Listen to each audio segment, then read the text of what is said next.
Shalom, shalom, que Dieu vous bénisse. Nous allons encore continuer sur notre enseignement en ce qui concerne la Trinité et l'unité de Dieu.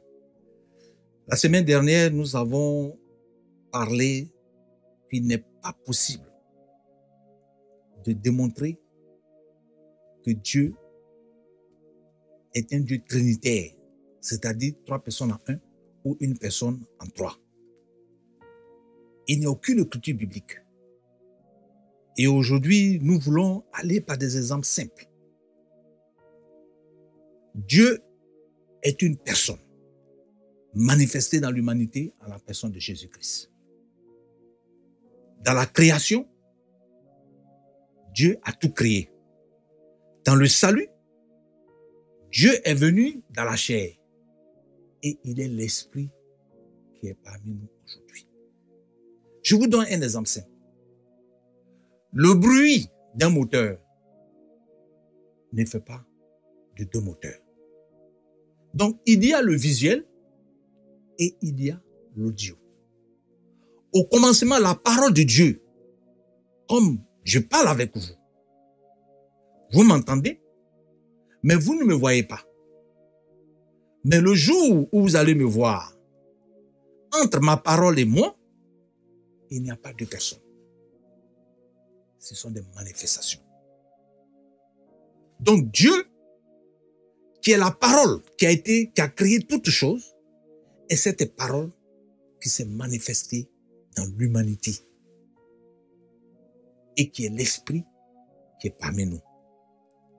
De la même manière que l'homme est corps, âme et esprit, mais il est une seule personne. Et la Bible dit dans 1 Thessaloniciens, chapitre 5, le verset 23, que le Dieu de paix vous sanctifie lui-même, tout entier, et que tout votre être, l'esprit, l'âme et le corps soient conservés irrépréhensibles lors de l'avènement de notre Seigneur Jésus-Christ. Car il y a 3 dans le ciel qui rendent témoignage, le Père, la parole et le Saint-Esprit. Et ces 3 ne sont qu'un.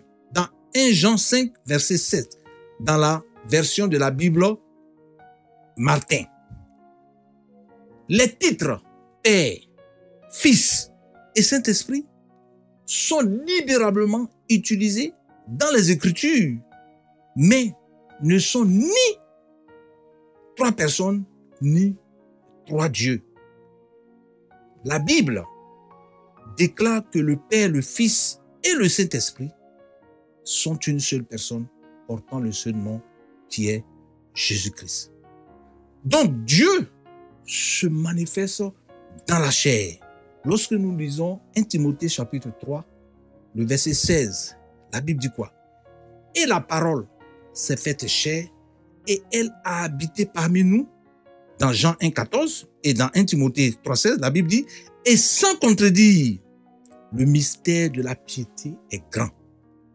Celui qui a été manifesté en chair, justifié par l'Esprit, vu des anges, prêché aux gentils, cru dans le monde, élevé dans la gloire. Et ce mystère, c'est la parole de Dieu qui a été faite chair. C'est Dieu qui a été fait chair. Alléluia. Donc, quand nous lisons dans 1 Timothée chapitre 3, le verset 16, nous voyons que la parole a été faite chair. La parole a été faite chair. Donc, l'homme étant corps, âme et esprit, il n'est pas 3 personnes. Donc, Dieu ne peut pas être 3 personnes en 1. Et dans la transfiguration sur la montagne, quand nous disons dans Matthieu chapitre 17, 1 à 8 et dans Marc 9, verset 28, nous voyons bien que lorsque le Seigneur, dans la transfiguration, on a vu Moïse, on a vu Élie, et il y avait Pierre, il n'y avait pas une 4e personne. Alléluia. Alors, ceux qui soutiennent la Trinité sont dans l'erreur. C'est un mensonge biblique. Le logo est la divinité exprimée, c'est-à-dire la parole a été manifestée dans la chair. Dans Genèse chapitre 1, à partir du verset 26 à 27, la Bible dit quoi? Dieu dit, faisons l'homme à notre image. Lorsque nous voyons le pronom personnel non, les gens pensent que il y avait Jésus, il y avait le Saint-Esprit, et puis il y avait Dieu. Non, la création n'a pas été faite dans le secret. Les anges avaient été déjà créés. Mais au verset 27, la Bible dit, Dieu créa l'homme à son image. Le pronom, le singulier son. Dieu créa l'homme à son image. C'est pour ça que nous disons que Jésus est l'image du Dieu invisible. Dieu, en tant qu'esprit, comme nous sommes esprits, a habité dans un corps. Et il a marché parmi nous. Voilà pourquoi, pour mieux comprendre, quand on parle de l'unité de Dieu, il faut comprendre l'humanité et la divinité. Jésus, en tant que Dieu, il a été dans l'humanité, en mangeant, en dormant, en pleurant. Mais en tant que Dieu, il a ressuscité, il a guéri, il a marché sur l'eau. Ce sont des manifestations, mais ça ne fait pas de 3 personnes. C'est pour cela que nous disons que l'erreur de la Trinité est une erreur qui n'a pas d'écriture biblique. Dieu ne peut pas être 3 personnes en 1 ou bien une personne en 3. Vous avez un député qui est maire, qui est ministre. Ce sont des fonctions. Mais ça ne fait pas de lui 3 personnes. Donc un être humain est à la fois un fils, comme moi qui vous parle. Je suis un fils parce que je suis né d'un père et d'une mère. Mais je suis père parce que j'ai des enfants. Et je suis serviteur de Dieu. Donc ce sont des titres. Mais dans mes fonctions, cela ne fait pas de moi 3 personnes. Voilà pourquoi nous disons que Dieu n'est pas 3 personnes en 1 ou bien une personne en 3. Mais nous disons que Dieu, qui est le créateur du ciel et de la terre, nous disons le Père parce qu'il a tout créé. Et ce même Dieu est venu dans l'humanité comme un simple homme, en tant que fils, et il est l'esprit qui est en émanation parmi nous. Voilà pourquoi entre les adjectifs du Père, du Fils et du Saint-Esprit, il n'y a pas 3 personnes. Il n'y a pas Jésus à part, et il n'y a pas Dieu à part, et il n'y a pas Saint-Esprit à part. Si nous disons que Jésus est assis à la droite de Dieu, où est-ce que le Saint-Esprit est assis? Or, nous savons qu'un esprit n'a ni corps, n'a ni de forme. Donc Dieu, en tant qu'esprit, on dit Saint-Esprit par sa nature, a emprunté un corps humain pour venir dans l'humanité. Voilà pourquoi dans Matthieu 1,21, on dit Emmanuel, Dieu est avec vous. Et dans Ésaïe 35,4, le Dieu lui-même s'est manifesté, est venu nous sauver. Il a confondu l'intelligence des hommes. Il a confondu notre compréhension. Mais il le révèle à ses enfants que nous sommes. Et le peuple de l'Israël, l'Église, bâtie sur le fondement des apôtres, croit à un seul Dieu, qui est unique en son genre. Dieu n'est pas 3 personnes. Comme l'homme ne peut pas être 3 personnes.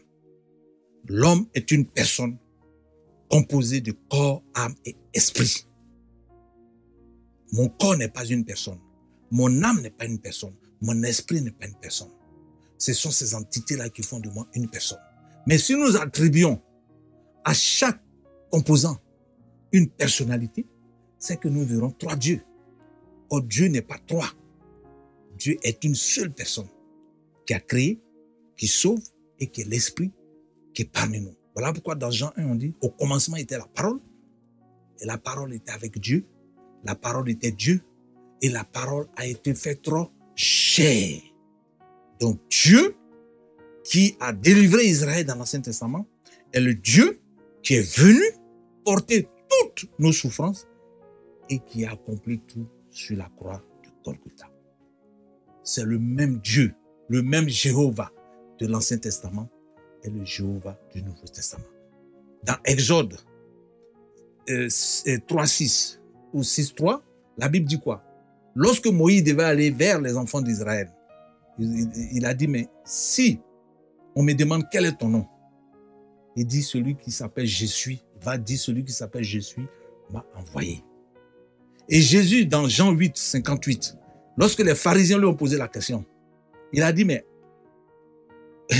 votre père Abraham a vu mon joug et il s'est réjoui. Les pharisiens lui ont dit, mais tu n'as même pas encore 50 ans, tu as vu notre père Abraham? Il dit, avant qu'Abraham fût, je suis. Donc le je suis de l'Ancien Testament est le Jésus du Nouveau Testament. Ce sont des manifestations. Dieu s'est manifesté dans la création, il se manifeste dans le salut et il se manifeste en esprit qui est parmi nous. L'esprit de vérité que le monde ne peut recevoir, mais que vous connaissez, est en vous. Donc entre le Saint-Esprit, Jésus et Dieu, comme nous le disons, il n'y a pas trois personnes. C'est une seule personne qui est le Dieu qui a créé le ciel et la terre, qui est le Fils pour nous sauver et qui est l'Esprit qui est parmi nous. Voilà pourquoi dans la Bible, vous ne verrez aucune écriture qui parle de Dieu le Fils ou de Dieu le Saint-Esprit. Le seul passage où on parle de Dieu le Père, c'est dans Hébreux chapitre 1. Dieu le Père de la création et vient dans l'humanité comme un Fils et il est l'Esprit qui est parmi nous. Donc je veux vraiment vous rassurer, frères et sœurs, lorsque nous parlons que Dieu n'est pas une trinité de personnes, c'est une vérité incontournable. Dans Jean 14, verset 11, dans Jean 10, verset 13, nous pouvons affirmer que Dieu est une unité numérique de personnes, mais Dieu n'est pas une unité numérique composée de Père, Fils et Saint-Esprit. C'est le seul et unique Dieu, le vrai Dieu créateur du ciel et de la terre, qui a créé toutes choses, qui vient dans l'humanité comme un enfant pour nous sauver et qui est l'Esprit qui est parmi nous. Et nous devons bien comprendre, les enfants de Dieu qui doivent hériter du royaume doivent comprendre cette vérité. Mais la Bible dit que la vérité est cachée pour certains. Mais le Seigneur, dans Luc 24, 45, la Bible dit qu'il a ouvert l'esprit afin qu'ils puissent comprendre les Écritures. Donc la Trinité n'est pas biblique. La Trinité n'a pas de fondement scripturel. Aucun homme de Dieu ne peut me donner une écriture biblique où c'est écrit Trinité. Dieu n'est pas trois. On ne peut pas parler de trois dans la divinité. Dieu est une unité numérique, une personne. Dieu s'est manifesté dans le salut, dans la personne de Jésus-Christ. C'est pour ça que nous disons que Jésus-Christ est Dieu qui a créé le ciel et la terre. Que le Seigneur vous bénisse.